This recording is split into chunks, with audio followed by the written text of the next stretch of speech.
இல்லை நேரம் குறைவாக இருக்குது. இந்த வில்சன், இந்த குற்றச்சம்பவங்கள் அப்படின்றத எளிதாக கடந்து போயிட முடியுமா? நாங்கள் எல்லா நடவடிக்கையும் எடுக்கிறோம் அப்படின்னு அரசு விளக்கம் கொடுக்குது, அது ஏற்புடையதா? அது இல்லை. இப்போ நம்ம இந்த அரசு அந்த அரசுன்னு நான் குறை சொல்ல விரும்பல. காவல்துறை, நம்முடைய காவல்துறை நம்ம பேருக்கு வெறும் ஸ்காட்லாந்து யார்டு இந்த வார்த்தை பிரயோகத்தை மட்டும் பயன்படுத்தி என்ன பிரயோஜனம்? அதாவது இன்றைக்கி சயின்டிஃபிக் அட்வான்ஸ்மெண்ட் வந்துருச்சு. உங்கள் மேனியை ஒரு சதவீதம் கூட தொடாமையே உண்மையை வரவழைக்க முடியும் அப்படின்ற வழிமுறையெல்லாம் வந்த பிறகு இன்னும் நம்ம அந்த கல் தோண்டி மண் தோண்டா காலத்து ஆதி காலத்து மெத்தடை நம்ம ஃபாலோ பண்ணிகிட்டு இருந்தா அப்போது நம்ம மக்களுக்கு என்ன செய்தியை நம்ம சொல்லுறோம் அப்படின்றது தான் நம்ம முக்கியம். இப்போ நீங்கள் இந்த ஒரு கஸ்டடியல் டெத்தை வந்து நம்ம மையப்படுத்தி நம்ம பேசுகிறோம். ஆனால் கடந்த காலங்களில் கஸ்டடியல் பல்லுடைப்பு, கஸ்டடியல் கை கால் எலும்பு முறிவு, கஸ்டடியல் மாவுக்கட்டு, கஸ்டடியல் என்கவுண்டர், இதுக்கெல்லாம் என்ன பதில் சொன்னோம்? கஸ்டோடியல் பாத்ரூம் வழுக்கல், இதுக்கெல்லாம் என்ன பதில் நம்ம சொல்றோம்? இது எந்த நாகரிக உலகத்தில் நம்ம இருக்கிறோம்? பாரபட்சம் இல்லாம எல்லா ஆட்சி காலத்துல தான் நடக்குது. இதுக்கு ஏன் நடவடிக்கை எடுக்கல? இது வந்து நடவடிக்கை எடுக்கணும். நடவடிக்கை எடுக்கணும்னா கிரிமினல் நடவடிக்கைகள் எடுக்கணும். நீங்க துறை ரீதியான நடவடிக்கைகள், சஸ்பெண்ட், இதெல்லாம் வந்து வேற விஷயம். நீங்க துறை ரீதியான நடவடிக்கை எடுத்தால்தான் இளைஞராக வந்து சேருகிற அந்த காவல்துறையை சேர்ந்தவங்களுக்கு ஒரு பயம் வரும். நீங்கள் என்ன ட்ரைனிங் நீங்கள் கொடுத்தாலும் சரி, அவங்க வந்து ஃபீல்டில் வந்தவுடனே இந்த கைதியை அடித்து சாவடித்தாங்க, அவங்க மேலே பெரிய நடவடிக்கை இல்லை, அவங்க கூடவே சக தோழனாக இருப்பான். இவனு நான் மாவு கட்டு போட வச்சேன், இந்த அவர் பெருமையாக சொல்லுவார் கூட இருக்கிற காவல்துறை அதிகாரி. அப்போ அந்த இளைஞனுக்கு என்ன தோணும்? ஓ, நம்மளும் இப்படி செய்யலாம், இந்த எண்ணம் வருமா இல்லையா? அப்போ இவர்களுக்கு என்ன நடவடிக்கை எடுத்தீங்க? நீங்கள் அழகாக கேட்டீங்க, இந்த பல்பீர் சிங் விவகாரம் கேட்டீங்க. பல்பீர் சிங் எவ்வளவு காலம் சிறையில் இருந்தார்? எவ்வளவு பெரும் மனித மிருகமான செயலை அவர் செய்தார்? எவ்வளவு காலம் சிறையில் இருந்தார்? அவருக்கு என்ன நீங்கள் வந்து ஷீல்டு கொடுக்குறது? அவருக்கு என்ன கேடயம்? ஜனநாயக நாட்டில் ஜனாதிபதியாக இருந்தாலும் தவறு செய்தால் ஒரே தண்டனை தான். இதே அரசில் இருக்கக்கூடிய அந்த செயலாளராக இருந்த அந்த என்கொயரி ஆஃபீஸர், ஒரு சிங்கிள் உமன் கமிஷன் தான் அமைக்கப்பட்டாங்க. Amudha yes he did wrong அப்படின்னு சொல்லிட்டு அவங்க ரிப்போர்ட்டில் கொடுத்தாங்களே, அந்தளவுக்கு சுதந்திரம் கொடுத்துருக்குல்ல ஒரு அரசு. அடுத்ததாக சார் சொன்ன மாதிரி சிஸ்டமேட்டிக்காக அவர் என் மீது, ஏன்னா ஐபிஎஸ்ஸை வந்து ரிமூவ் பண்ணுறது அப்படின்றது தமிழ்நாடு ஸ்டேட் கவர்மெண்ட் கண்ட்ரோல் கிடையாது, அது டிசிப்ளினரி ஆக்ஷன் யூபிஎஸ்ல இருந்தா வரணும். அப்படி இல்லை, இப்போ நீங்கள் அந்த டிசிப்ளினரி அப்படி பார்க்கும்போது அதே ஸ்டேட் கவர்மெண்ட் கீழே இருக்கக்கூடிய ஒரு ஆஃபீஷியல் தானே அந்த என்ன நடந்தது அப்படின்றத ஒரு ஃப்ராங்க் அண்ட் ஃப்ரீயா மெசேஜ் பண்ணியிருக்காங்க. அது ஒரு அந்த ரிப்போர்ட் அப்படின்றது ஒரு ஐஏஎஸ் ஆஃபீஸரோ ஒருத்தர் நடு ரோட்டில் வெட்டி கொலை பண்ணிட்டாருன்னா அவருக்கும் நம்ம மத்திய அரசு தான் வெயிட் பண்ணணுமா? சொல்லுங்க, வெயிட் பண்ணணுமா? சட்டப்படி கைது பண்ணி உள்ள தள்ளிட்டு அப்புறம் நீங்க பர்மிஷன் ரிப்போர்ட் கேட்டுக்கலாம். அதுதான் சட்டம். நீங்கள் அவர் அந்த இடத்துல சட்ட பிரகாரம் நீங்கள் பாதுகாக்கணும், ஒருத்தரை பாதுகாக்கணும். அப்படின்னும் போது நீங்கள் என்கவுண்டர் கூட பண்ண முடியும், ஒரு உயிரை பாதுகாக்கணும் போது. அது வேற விஷயம். இதில் என்ன விளக்கம் தராங்கன்னா 6 பேர் உடனடியாக சஸ்பெண்ட் பண்ணப்பட்டிருக்கோ அப்படின்னு சொல்கிறாங்க. இந்த நடவடிக்கை போதுமானதா இல்லை இதுக்கு மேலே என்ன நடவடிக்கை எடுத்திருக்கணும்னு நீங்கள் எதிர்பார்க்குறீங்க? இல்லை, இந்த நடவடிக்கை தான் சொன்னேன். இந்த ஒரு விஷயத்தை நான் சொல்லலை. இதுக்கு முன்னாடி நீங்கள் சொன்ன மாதிரி 4 வருஷம் 24 கஸ்டடியல் டெத்து நடந்திருக்குது அப்படின்றது. இன்னொன்று என்கவுண்டர்ஸ், போலீஸ் என்கவுண்டர்ஸ் இன் கஸ்டடி. அதாவது ஒரு கல்பிரிட்டை நீங்கள் சேஸ் பண்ணிட்டு போகிறீங்க, அப்போ என்கொயரி பண்ணால் பரவாயில்ல. உங்கள் கஸ்டடியில் இருக்கிற நீதிமன்றம் உங்களை நம்பி, காவல்துறையை நம்பி உங்ககிட்ட அனுப்பி இருக்கிறவர் அப்புறம் விடிய காலையில் எங்கேயோ போய் ஆயுதத்தை எடுத்து கொடுக்குறான்னு சொல்லி ஒரு திருவேங்கடம் அப்படின்ற ஆம்ஸ்ட்ராங் கொலை வழக்கில், அதே மாதிரி சீசிங் ராஜா அப்படின்றது உங்களுடைய எஸ்கார்டில் இருக்கும்போது விடிய காலையில் எங்கேயோ ஆயுதத்தை எடுத்து கொடுக்குறேன்னு சொன்னார், அவர் துப்பாக்கி எடுத்தார். ஆனால் ஆம்ஸ்ட்ராங்கை கொலை பண்ணுறதுக்கு எடுக்காத துப்பாக்கியை காவல்துறைக்கு வந்து எப்படி எடுத்தார்னு இதில் என்ன என்கொயரி நடந்துச்சு? இது இப்போ நீங்கள் அதிமுக ஆட்சியை நம்ம சொல்லுவோம், அதிமுக ஆட்சியில் நிறைய கஸ்டடியல் டெட்டில் நடவடிக்கை எடுக்கலான்றது இப்போது இந்திரகுமார் சொல்கிறது சரி, ஏற்றுக்கலாம், நம்ம இல்லைன்னு சொல்ல. ஆனால் ஒரே ஒரு உதாரணம் நம்ம எடுத்துக்கணும்னா, இப்போ இந்த சாத்தாங்குளம் வழக்கு சொன்னாப்புல, சாத்தாங்குளம் வழக்கில் போலீஸ் ரிப்போர்ட்டு தான் ஃபஸ்ட்டு படிப்பாங்கன்னு நம்ம ஐயா நம்ம ஸ்டாலின் அவர்களும் விக்னேஷ் அவர்கள், குதிரை தொழிலாளி விக்னேஷ் மரணத்தப்போ சட்டமன்றத்திலே பேசினார். ஆனால் போலீஸ் கொடுக்குற ரிப்போர்ட்டு தான் முதல் சொல்ல முடியும், அப்புறம் அது கரெக்ஷன் பண்ணிக்குவாங்க, இல்லைன்னு சொல்லலை. நான் என்ன சொல்கிறேன், அந்த விஷயத்தில் சிபிஐ என்கொயரிக்கு கொடுக்கப்பட்டது 9 பேர் காவல்துறை அதிகாரிகள், including inspector Ganesh, SI Raghu Ganesh, SI Balakrishnan முதற்கொண்ட இன்னைக்கு வரைக்கும் ஜாமீன் கூட கிடைக்காம சிறையில் இருக்கிறாங்க, அண்டர் கொலை குற்றவாளிகள்.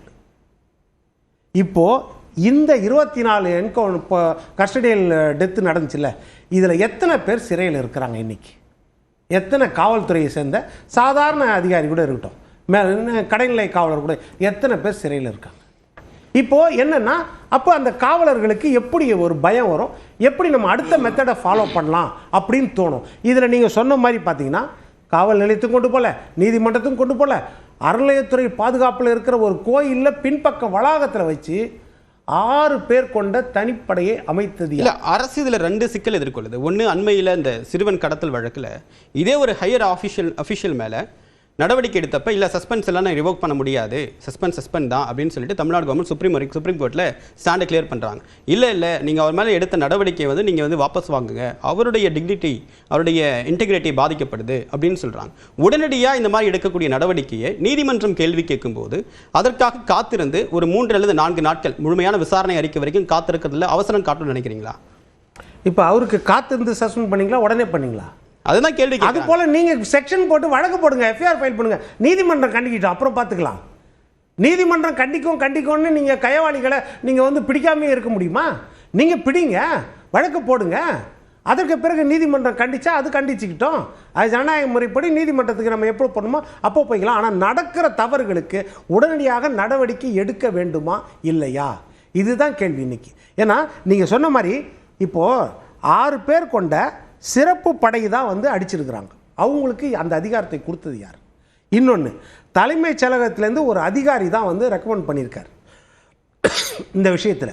அந்த தலைமைச் செயலக அதிகாரி யார்? அவர் என்ன இன்ஸ்ட்ரக்ஷன் கொடுத்தார் அந்த காவலர்களுக்கு?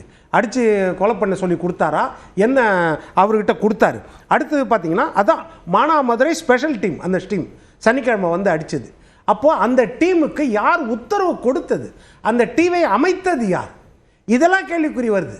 கஸ்டடியல் டெத்து மட்டும் கிடையாது, இந்த டெத்தோட வேறு வரைக்கும் போனால்தான் வந்து இந்த மாதிரி விஷயங்களை வந்து நம்ம தடுக்க முடியும். அதே மாதிரி அந்த அவங்க தம்பியை யார் இறந்து போனார் இல்லையா, அஜித், அவங்க தம்பியை வந்து காரில் கூப்பிட்டு போனது யார்? இதெல்லாம் அங்கே இருக்குது எவிடன்ஸு. அந்த காரில் கூப்பிட்டு போனது யார்? இல்லீகலாக வந்து இன்ஃப்ளூயன்ஸை பயன்படுத்துறதுக்கு, அந்த சடலத்தை பெற்றுக்கொள்வதற்கு அந்த குடும்பத்திற்கு அழுத்தம் கொடுத்தது யார்? இப்போ இதெல்லாம் நிறைய கேள்வி இருக்குது. இது வந்து நம்ம அரசியலுக்காக சொல்ல, இப்போ அரசியல் வந்து மேலே தெரியாமல் இருக்கும், அது வேற விஷயம். காவல்துறையை பொறுத்த வரைக்கும் மறுசீரமைப்பு செய்ய வேண்டுமா இல்லையா? சார், காவல்துறையை மறுசீரமைப்பு செய்யணும் அப்படின்னு சொல்லிட்டு கேட்குறாரு. ஆனால் ஏற்கனவே இருக்கக்கூடிய சிஸ்டமே போதுமான அளவுக்கு இருக்குது, அதை ப்ரொசீஜராக ஃபாலோ பண்ணால் போதும். சிசிடிவி கேமரா வைக்கிறாங்க, ஸ்டேஷனுக்கு கொண்டு வந்தால் கஸ்டோடியல் டெத்தோ கஸ்டோடியல் டார்ச்சரோ தெரிய போகுது. ஆனால் அதையும் விட்டுட்டு வெளியில் வச்சு விசாரிக்கிறாங்க. இந்த போக்கு அப்படின்றது என்னதான் நீங்கள் சிஸ்டமில் கொண்டு வந்தாலும் காவல்துறைக்கு வந்து அவங்களாம் மாறாத வரைக்கும் வந்து மாற்ற முடியாது. There is no silver bullet அப்படின்னு எடுத்துக்க முடியுமா? அது நீங்கள் சொல்கிற உண்மைதான். அது அவங்களே மாறினா தான் இது வந்து ஒரு மாற்றம் கிடைக்கும் நமக்கு. இது வந்து அவங்க பின்னால் அந்த ரிலீஜியஸ் என்டோமெண்ட் ஆஃபீஸ் பேக் சைடில் கொண்டு போகிறாங்கன்னா அங்கெல்லாம் கேமரா இல்லைன்ட்டு கொண்டு போனாங்களா என்னன்னு தெரியாது. பட்டு அவங்க பண்ணது வந்து ரொம்ப ரொம்ப தவறான விஷயம். ஒரு கல்பிரேட்டு பண்ணால் கூட அடித்து தான் அவங்ககிட்ட உண்மை வாங்கணும்னு இல்லவே இல்லை. இப்போ இருக்கிற அட்வான்ஸ்மெண்ட் டெக்னாலஜியில் அந்த மாதிரி தேவையே இல்லை. அது பல விதங்கள் இன்ட்ராகேஷன் மெத்தட்ஸ் இருக்குது. அந்த மெத்தட்லேயே அவங்க வந்து உண்மை வர வச்சிடலாம், அந்த ப்ராப்பர்ட்டியை ரெக்கவர் பண்ணல. அதுக்கு பின்னாடி விசாரணைக்கு வர நீதிபதி விசாரணைக்கு வரேன்னு சொல்லும்போது ஒட்டுமொத்தமாக லீவ் போடுறது, இது சேம் பேட்டர்ன். அதாவது இந்த சாத்தான்குளத்தில் எப்படி அந்த த்ரெட்டன் பண்ணப்பட்டாரோ அந்த ஜட்ஜ், அதே மாதிரி அந்த யூனிஃபார்மில் இருக்கக்கூடிய ஒரு போலீஸ்மேன் வந்து அதே மாதிரி ஒரு ஸ்ட்ராட்டஜியை ஃபாலோ பண்ணுறாங்க. ஒரு மாஸ் லீவ் எடுக்கிறது, இதை வந்து எப்படியெல்லாம் வந்து டேக்கிள் பண்ண முடியுமோ அதெல்லாம் ஃபஸ்ட்டு இல்லை. அதை அப்படி பண்ண அது வந்து அவங்களுக்கு மோசமாக தான் போகணுன்ற உணரல இன்னும் அவங்க. அப்படி ஒரு ஜட்ஜை வந்து என்கொயரி பண்ண வராரு, அதனால் நம்ம மாஸ் லீவ் போட்டு ஆப்சண்ட் ஆகிடலாம் நினச்சாங்கன்னா இன்னும் சீரியஸாக தான் போகுமே தவிர அது வந்து எந்த காரணத்தை கொண்டு அவங்களுக்கு உதவியாக இருக்காது.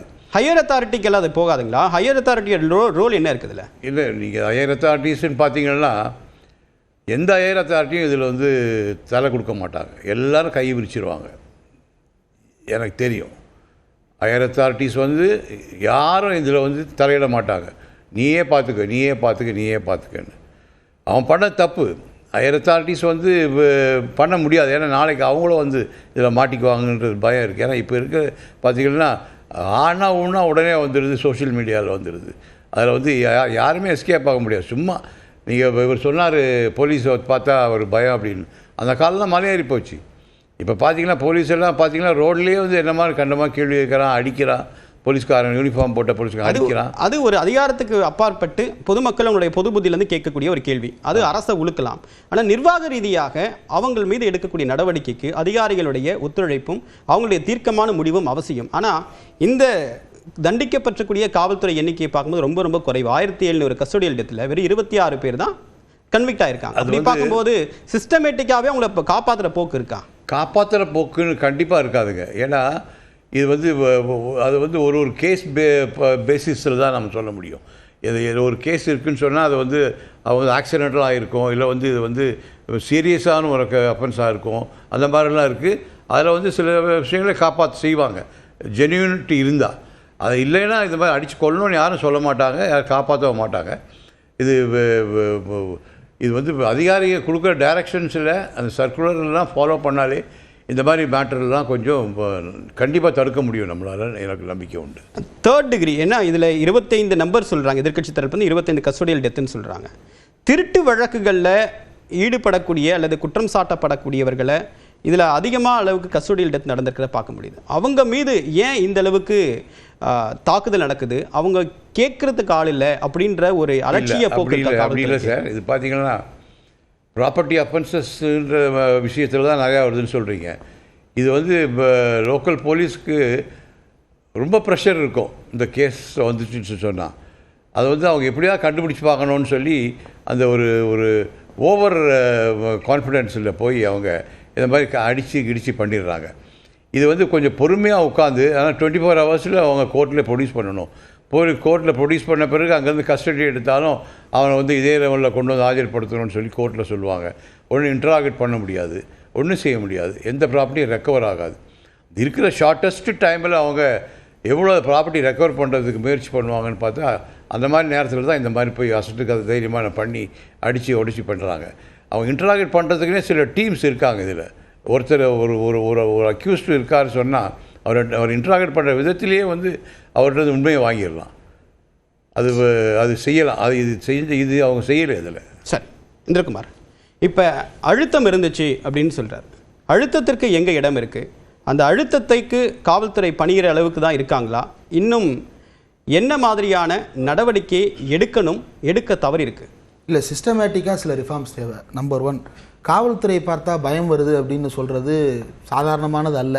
2 பேர் ஹெல்மெட்டு போடணும்னு சட்டம் வந்ததற்கு பிறகு கணவன் மனைவி 2 பேரும் ஹெல்மெட்டு போட்டுட்டு ஒரு 11 மணிக்கோ காலையில் 11 மணிக்கே போய் அவங்க செக்கிங்கில் நின்னானாங்களும் கூட அவங்கள வந்து ஏய் இறங்கு அப்படின்னு சொல்லிட்டு ஒரு ஃபவுல் லாங்குவேஜில் பேசுகிறது அப்படின்றது ரொம்ப இயல்பானதாக இருக்குது.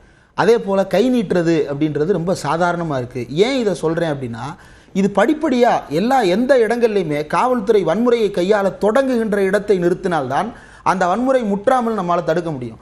தொடங்குற இடத்துல நம்ம எந்த கேள்வியும் கேட்கறதில்ல. ஒருத்தர் வந்து ஒரு கொலை குற்ற வழக்குலையோ அல்லது வந்து ஏதோ ஒரு பாலியல் வழக்குலையோ கைதாகிறாரு அப்படின்னா, அவர் பாத்ரூமில் வலிக்கி விழுந்துட்டாரு அப்படின்னோடனே பாடா விழுந்தான் பாரு, இவனுக்கெல்லாம் கையில் மாவு கட்டு போட்டாதான்டா சரி அப்படின்ற ஒரு பொது புத்தி வந்து ஒரு இது கொடுக்குதுல, ஒரு கான்ஃபிடன்ஸை கொடுக்குதுல, இதை தடுத்து நிறுத்தணும். 2வது, ஏதோ ஒரு அசம்பாவிதம் நடந்துருச்சு அப்படின்னா அரசியல் தலைவர்கள் யாராக இருந்தாலும் இரும்பு கரம் கொண்டு ஒடுக்குவோம் அப்படின்னு, இரும்பு கரம் கொண்டு யாரை ஒடுக்க போகிறோம் அப்படின்ற அந்த கேள்வி இருக்குல்ல. காவல்துறையை இரும்பு கரம் கொண்டு ஒடுக்கிறோமா நம்ம? இப்போ காவல்துறைக்கு ஒரு கட்டுப்பாடற்ற சுதந்திரம். அவங்க வந்து ஒரு காவல்துறை அதிகாரி ஒருத்தரை என்கொயரியில் எடுத்து விசாரிக்கிறார் அப்படின்னா அவங்களுக்கு என்ன ரைட்ஸ் இருக்குது அப்படின்றதே தெரியல. அவரை வந்து கண்ணுக்கு தெரியாமல் தூக்கிட்டு போயிடுறாங்க. பேரண்ட்ஸ் வந்து அதுக்கப்புறம் ஏபிஎஸ் கார்பஸ் போட்டு கோர்ட்டுக்கு போய் அவங்க வந்து எந்த ஸ்டேஷனில் இருக்காங்கன்னு கண்டுபிடிக்கிற அளவில் தான் எல்லா காலகட்டங்களிலும் காவல்துறை நடந்து கொண்டு இருக்கிறது. அப்போ ஒருத்தரை கைது செய்கிறோம் அப்படின்னா அதுக்கு ஸ்டாண்டர்ட் ப்ரொசீஜர் என்ன? அவங்கள ஏன் கைது செய்கிறீங்க? அவங்க பேரண்ட்ஸுக்கு இன்ஃபார்ம் பண்ணுறீங்களா? அவங்களுடைய அட்டர்னிக்கு இன்ஃபார்ம் பண்ணுறீங்க? அவங்களுடைய வழக்கறிஞருக்கு இன்ஃபார்ம் பண்ணுறீங்களா? அல்லது அவங்களுடைய கார்டியனுக்கு இன்ஃபார்ம் பண்ணுறீங்களா? எதுவுமே பண்ணுறதில்ல. ஒருத்தர் வந்து ட்ரிபிள்ஸ் வந்துட்டாருன்றதுக்காக அவரை தூக்கிட்டு போய் நைட்டு பூரா ஸ்டேஷனில் உட்கார வைக்கிறது, ஒருத்தர் ட்ரங்க் அண்ட் டிரைவ்ன்றதுக்காக அவரை தூக்கி போட்டு வச்சு மிதிக்கிறது, இதெல்லாம் வந்து ஆதரிக்கக்கூடிய ஒரு பொது புத்தி, ஒரு பொது உளவியல் இங்கே உலாவிக்கிட்டு இருக்கு. 2வது, இந்த மக்களுடைய அல்லது எதிர்க்கட்சிகளுடைய பரிதாபத்தை கோருவதற்கு லாக்அப்பில் அப்பாவி ஒருத்தர் செத்தா மட்டும்தான் இந்த குரல் வருமா? ஒருத்தர் பாத்ரூமில் வலிக்கி விழுகிறாரு அப்படிங்கும்போது ஏன் இந்த குரல் வரல? அதே போல் ஒருத்தர் என்கவுண்டர் செய்து கொல்லப்படுகிறார். நீதி வழங்க வேண்டியது நீதிமன்றத்தினுடைய கடமை, அது காவல்துறையினுடைய கடமை அல்ல. காவல்துறையுடைய வேலை குற்றம் நடைபெறாமல் தடுப்பது, குற்றம் நடந்தால் அதை விசாரித்து நீதிமன்றத்தில் அதை சமர்ப்பிப்பது, இதுதான் காவல்துறையினுடைய வேலை. ஆனால் காவல்துறை என்கவுண்டர் என்கின்ற பேரில் நடத்துகின்ற அராஜகங்களை கண்டிக்காத எவரும் இதை பற்றி பேசுவதற்கு அருகதே கிடையாது. ஏன்னா இவர்களுடைய அவங்க தப்பு பண்ணிட்டா அப்போ கொலை பண்ணிடலாமா? அந்த கேள்விக்கு பதில் இருக்குல்ல. அப்படி கொல்லப்பட்ட ஒரு சரியான நபரா தப்பான நபரா அதெல்லாம் தெரியாதுங்க, அவர் மேலே அலிகேஷன் இருக்குங்க, அவரை கொன்னா சரிங்க அப்படின்ற ஒரு பொது உளவியல் இருக்குல்ல, இது மாற்றப்படணும். அப்போது காவல்துறைக்கு சிஸ்டமேட்டிக்காக அவர்கள் மீதான பயத்தை போக்குவதற்கு அரசு நடவடிக்கை எடுக்க வேண்டும். அது எந்த அரசாக இருந்தாலும் சரி, அந்த அரசு நடவடிக்கை எடுக்க வேண்டும். முதல்ல குறைந்தபட்சம் காவல்துறை அதிகாரிகள் எந்த இடத்துல நிற்கிறாங்களோ அந்த இடத்துல 360 டிகிரி மானிட்டர் பண்ணுற அளவுக்கு ஒரு கேமரா அங்கே இருக்கணும், கண்டிப்பாக அங்கே இருக்கணும். அவங்களுடைய பேட்ஜஸில் கேமரா இருக்கணும். காவல் நிலையங்கள் எந்த பொது நிறுவனங்களாக இருந்தாலும் சரி, அந்த பொது நிறுவனங்கள் அத்தனையிலும் கழிவறை தவிர அத்தனை இடங்கள்லையும் 100% சிசிடிவி கண்காணிப்பு உறுதிப்படுத்தப்படணும். அதில் சேதாரம் இல்லாமல் செயல்படுவதற்கு என்ன நடவடிக்கையோ என்ன செலவோ அதை அரசாங்கம் செய்யத்தான் வேண்டும். இது எதையுமே செய்யாமல் லாக்அப் டெத்தை நீங்கள் என்ன பண்ணீங்க, நடவடிக்கை எடுத்தீங்களா இல்லையா, இந்த கேஸில் நடவடிக்கை எடுத்தீங்களா இல்லையான்னு கேட்டு பொலிட்டிக்கலாக ப்ரெஷர் போட்டலாம் சார். சிஸ்டமேட்டிக்காக இந்த பிரச்சனையை தீர்க்கிறதுக்கு என்ன வழி? அப்போ இதில் அரசியலுக்கு அப்பாற்பட்டு அல்லது ஆளுங்கட்சி யாருன்றதுக்கு அப்பாற்பட்டு காவல்துறையை நாம் எப்படி கையாளுகிறோம், அரசு எப்படி கையாளுகிறது, மக்களை காவல்துறை எப்படி கையாளுகிறார்கள் அப்படின்றத கவனித்து பார்க்க வேண்டிய தேவை இருக்குல்ல. இது எதையுமே பேசாம இந்த கேஸ்ல நடவடிக்கை எடுத்தியால் நடவடிக்கை மட்டுமே தீர்வாகாது. இப்போ இதில் தூக்கி உள்ள வச்சிட்டோம், நாளைக்கு எந்த காவல்துறை அதிகாரியும் இது பண்ண மாட்டாங்களா? இப்போ சாரே சொன்னார், சிபிஐ என்கொயரி நடத்தி ஜாமீனே கொடுக்காம அவ்வளோ பேரை உள்ள தூக்கி வச்சிருக்கிறாங்க அப்படின்னு. என்ன அவங்க கன்விக்ட் பண்ணிட்டாங்களா? விசாரணையிலே போய்கிட்டு இருக்கு. அவங்க என்ன நடந்தது, எதனால இன்னும் முடியல?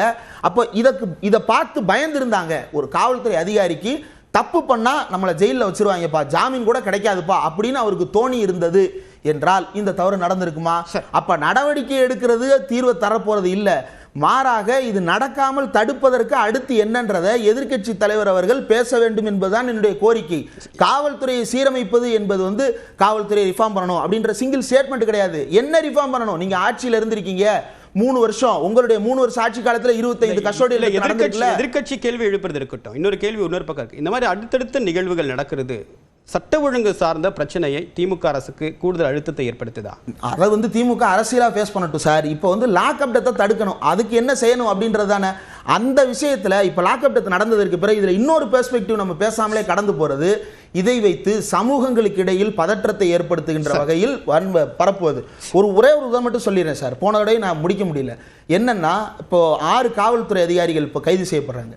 அந்த 6 பேருமே ஒரு குறிப்பிட்ட சமுதாயத்தை சேர்ந்தவர்கள், இறந்தவர் இன்ன சமுதாயத்தை சேர்ந்தவர் அப்படின்னு சொல்லிட்டு இந்த 2 சமுதாயத்துக்கு இடையில சண்டையை மூட்டும் வகையில் அல்லது பொது பிரச்சனையாக அதை சமூக பிரச்சனையாக சாதி பிரச்சனையாக மாற்றுகின்ற வேலையில் ஈடுபட்டு இருக்கிறாங்க. இதை கண்ட்ரோல் பண்ணணும். இந்த வதந்திகள் அப்படின்றது சாதாரணமா இல்ல. ஒன்றும் இல்லை, நான் கிளம்புறதுக்கு வாட்ச காட்டினேன்னா கூட நான் நியூஸ் ரீடரை கண்ட்ரோல் பண்றேன் அப்படின்னு வதந்தி பரவுது. அப்போ இந்த வதந்தி அப்படின்றது எந்த அளவிலும் கட்டுப்படுத்த முடியாதா இருக்கு, அதை கண்ட்ரோல் பண்ணணும். அப்போ இதை எங்க கேப் பண்ணணும் அப்படின்னா தொடக்க நிலையிலேயே இதை கட்டுப்படுத்த வேண்டும். காவல்துறை அதிகாரி ஒருத்தரை ஒருமையில் பேசுவதற்கு எந்த விதமான உரிமையும் கிடையாது. அவருக்கு கேமரா பொருத்தணும், அந்த கேமரால கட்டாயமா மைக்கும் இருக்கணும். அதை சப்மிட் பண்ணா மட்டும்தான் அந்த கைது சரி. இறுதி கருத்து என்ன செய்யணும், எது தவிர்க்கப்பட வேண்டும்? 2 விஷயம். இப்போ இந்த விஷயத்தில் நீங்க சொல்றது அழுத்தம் தரப்படுகிறதா? ஆமா, காவல்துறைக்கு ஏதோ ஒரு வகையில் அழுத்தம் தரும்போது அவங்க என்ன செய்யறாங்கன்னா, குற்றம் நடந்தது வேற இடமா இருக்கலாம், குற்றம் செய்தவர் வேற ஒருத்தராக இருக்கலாம். அவங்க என்ன செய்கிறாங்க, அழுத்தம் வருது, புலியை கண்டுபிடிச்சிட்டிங்களான்னு. இவங்க என்ன செய்ய முடியுது, கண்டுபிடிக்க முடியல. ஒரு பூனையை பிடிச்சிட்டு நீ புலின்னு ஒத்துக்கோ அப்படின்னு போட்டு அடிக்கிறாங்க, அந்த பூனை செத்து போயிடுது. இது நடக்குது. இதுக்கு என்ன தேவை அப்படின்னா, நீங்கள் சொன்ன மாதிரி போலீஸ் ரிஃபார்ம்ஸ்ன்றது இன்னொரு பக்கம் கொடுக்கணும். அதாவது போலீஸ் மேலே நீங்கள் தண்டனை, அவர்களுக்கு நடவடிக்கை எடுக்கணும், ஆனால் அவர்களுக்குரிய சுதந்திரத்தையும் கொடுத்து அவர்களுக்குரிய மறுவாழ்வையும் கொடுக்கணும். என்னன்னா, இவ்வளவு போலீஸ் அந்த போலீஸ் ஃபோர்ஸில் எடுக்கணும், ஒரு நாள் லீவ்ன்றது அவங்களுக்கு கொடுக்கணும், எல்லா விதத்திலையும் அவங்களுக்கு ரிஃபார்ம்ஸ் எல்லா விதத்திலையும் பண்ணா சம்பந்தம் இல்ல. வேற கேட்டா தனியா புது விவாதங்களை போக வேண்டாம். நீங்க அவங்களுக்குரிய சுதந்திரங்களையும் கொடுக்க வேண்டியது. இறுதி கருத்து என்ன செய்தால் இது போன்ற லாக்அப் டெத்தை தவிர்க்கலாம், என்ன செய்யணும்? பொதுவாக காவல்துறையில் அவங்க மனநிலை மாறணும் சார். யூனிஃபார்ம் போட்டால் நாங்கள் தான் பெரிய ஆளுங்கன்னு நினைக்கக்கூடாது. அது ரொம்ப தவறான ஒரு விஷயம். அவங்க ஒரு சிஸ்டமேட்டிக்காக ஒரு இன்வெஸ்டிகேட் பண்ணாங்கன்னா இந்த மாதிரி லாக்அப் டெத்லாம் நடக்கிறதுக்கு சான்ஸே கிடையாதுங்க. அதனால் இப்போ இருக்க அட்வான்ஸ்மெண்ட் டெக்னாலஜி இருக்கிறதுக்கு ரொம்ப ஈஸியாக கண்டுபிடிக்கலாம் கேஸ். அடிக்க வேண்டிய ஒரு 3rd டிகிரி மெத்தடே தேவையில்லை. அதான் என்னுடைய இறுதி கருத்தை நிகழ்ச்சியில் பங்கேற்ற அனைவருக்கும் நன்றி.